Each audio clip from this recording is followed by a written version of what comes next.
In the whole wide world, there are millions of nations, and in those nations there must be a leader, and under that leader there is a huge group of people. Within that group of people, there must be a hero that stands out, outshining the rest. But wait, why did Dr. Zerzel become that so-called hero of a nation? Who came up with that idea? It was Governor William Howard Taft, who suggested to have a national hero.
Okay, narito na po kami sa Manila, known as Intramuros, at ngayon papunta po kami sa Fort Santiago.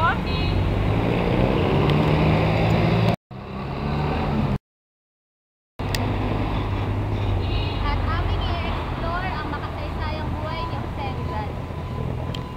So guys, tara na! Let's go! Yung po nasabi na siya po yung national hero natin o yung bayani. Ano po ba sinakripisyo niya? Ano po nangyari? Siyempre, sinakripisyo niya yung buhay niya para lang sa kalayaan ng Pilipinas. The Ciudad Morada or Intramuros of Manila is located at the mouth of the Pasig River. It was the Spanish quarter and seat of colonial government. The city of Manila was officially founded on June 24, 1571, and a royal decree handed down in 1574 conferred on it the title Ensign e Siempre Leal Ciudad de Manila. Later, the entire city covered some 60 hectares of land and 6 hectares of moat, ringed with stone fortress, some 4 kilometers long.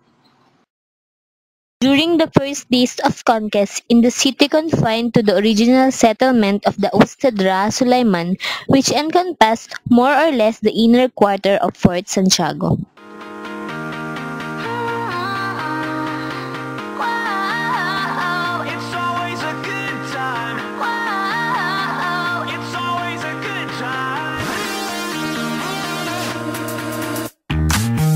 Woke up on the right side of the bed.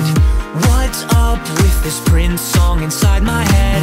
Hands up if you're down to get down tonight, 'cause it's always a good time. Slept in all my clothes like I didn't care. Hopped into a cab, take me anywhere. I'm in if you're down to get down tonight, 'cause it's always a good time. Dear Dr. Jose Rizal, come take a walk with me.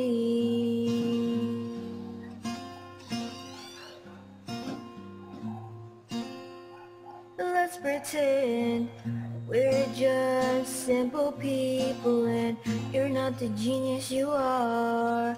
I'd like to ask you some questions if we can speak honestly. What do you feel when you're traveling around the world? Who do you pray for at night before you go to sleep? What do you feel when you see the statues of you? Are you proud?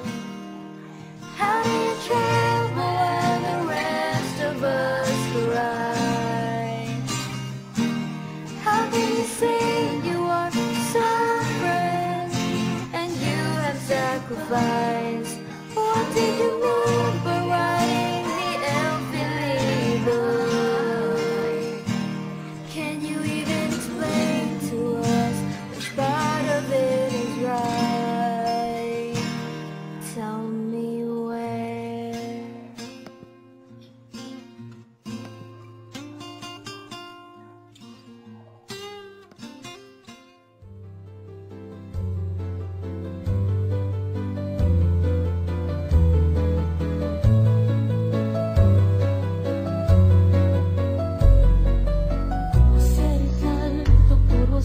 Rizal, Dr. Jose Rizal, Ikaw raw ay bayani ng bayan. pinag-aaralan. Sus, alamang yung Yung pangalan. dating ay parang si Superman. Monumento ka kahit saan. Rami-rami mong nalalaman. Sino ka ba? Sino ka nga bang talaga? Sino ka ba? Sino ka ba? Jose Rizal, sino ka ba? Mayroon nga bang taong singdunong mo? Sino ka ba? Jose Rizal, sino ka ba? Mayroon nga bang taong katulad mo? Doktor, pintor, Cirujano, arkitekto. Bata pa'y nagkaunan ang tulad lamang. Tunay bang kay namin nga nang alam? Nangolekta ng kay Rabing medalya. Sa'y nga manunulat. Di lang henyo sa isip, pati sa puso Kahit sa pa. mga lingwaheng banyaga. Nangolekta rin ng mga Italiano, nobya. Ayman, Frances, Castilla. Lenin, Josephine, Leonor Segunda at marami pang iba. Sino ka ba? Jose Rizal, sino ka ba? Mayroon nga bang taong singdunong mo? Sino ka ba? Jose Rizal, sino ka ba? Mayroon nga bang taong katulad mo? Sino ka? Sino ka ba? Sino ka nga bang talaga? Sino ka ba? Sino ka ba? Jose Rizal, sino ka ba? Mayroon bang Pinoy na kasing galing mo? Sino ka ba? Jose Rizal, sino ka ba? Mayroon bang Pinoy na katulad?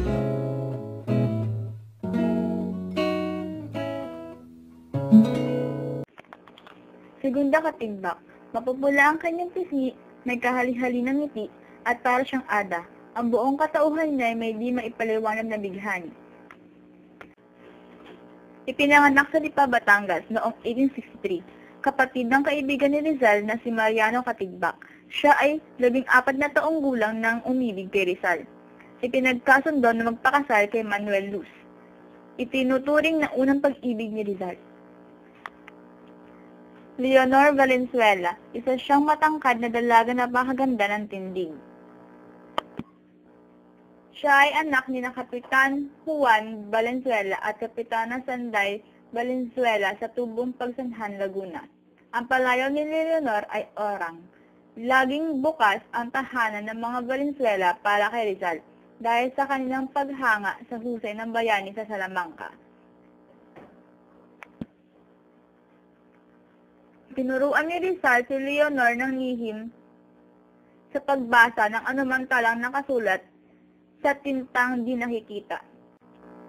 Leonor Rivera, maganda siya, mayumi, gaya ng mumukadkad na bulaklak na may mabubuting mata. Ipinanganak noong April 11, 1867 sa Kamiling, Tarlac. Ang kanyang ama na si Antonio Rivera ay pinsan ng ama ni Rizal na si Francisco Mercado. Siya ay nag-aral sa kolehiyo ng La Concordia. Hindi gusto ng magulo ni Leonor si Rizal, kaya pinigilan nila ang pagmamahala ng dalawa. Nais na sanang pakasalan ni Rizal si Leonor, ngunit hindi na sila muling nagkita matapos sumipat ang pamilya Rivera sa Dagupan, Pangasinan. Ipinakasal si Leonor Rivera kay Henry Charles Keeping noong July 17, 1890. Namatay si Leonor Rivera noong August 28, 1893. Consuelo Ortiga y Perez. Ang kanyang ganda ay nakakaakit.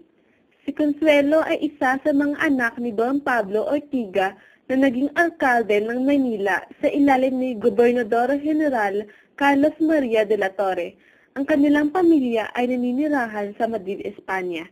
Siya ang inspirasyon ng tula ni Rizal na A la Señorita Consuelo Ortiga y Perez.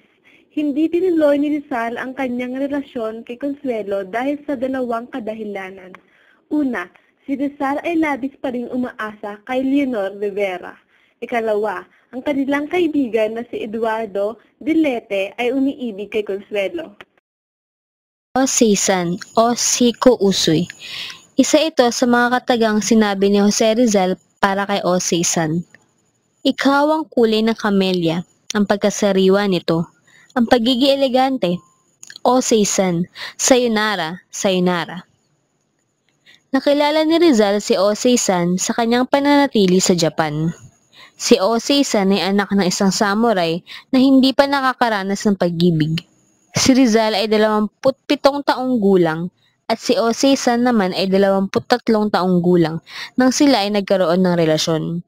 Para kay Rizal, si Oseisan ay hindi lamang isang kasintahan kung hindi isang gabay, tagasalin at guro. Hindi pinagpatuloy ni Rizal ang kanilang relasyon dahil sa kanyang mga tungkulin at misyon para sa Pilipinas. Umalis siya sa Japan sakay ng barkong Belgic noong Abril 18, 1888. Makalipas ang maraming taon, nagpakasal si Oseisan kay Ginoong Alfred Charlton at nagkaroon sila ng isang anak na babae na ang pangalan ay Yuriko. Gertrude Beckett.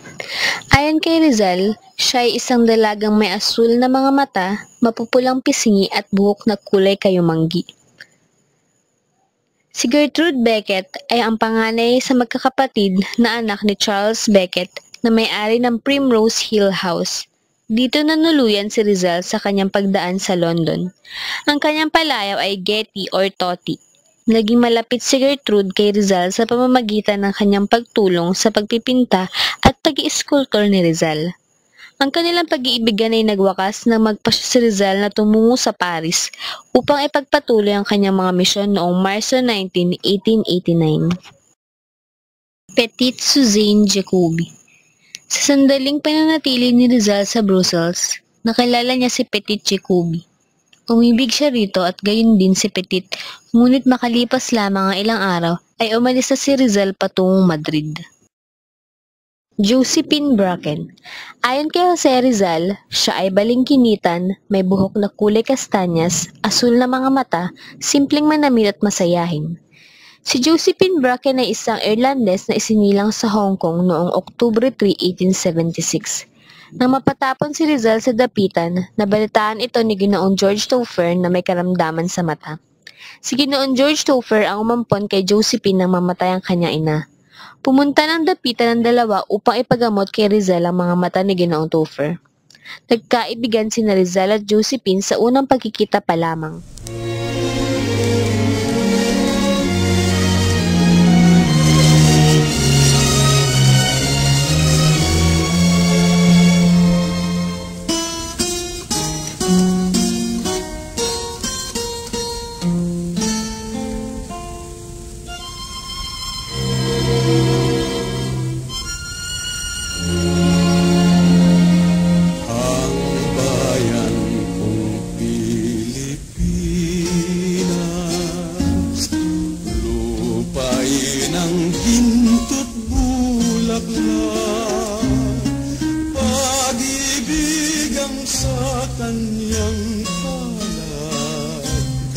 Nagalay ng ganda at dilag at sa kanya. In the Philippines, December 30, the day of his execution, is Rizal Day. It is a day of celebration and remembrance for our national hero who started a revolution with our words. He who does not love his own language is worse than an animal and smelly fish, while a people preserves its language, and it preserves the marks of our liberty. And lastly, the youth is the hope of our future.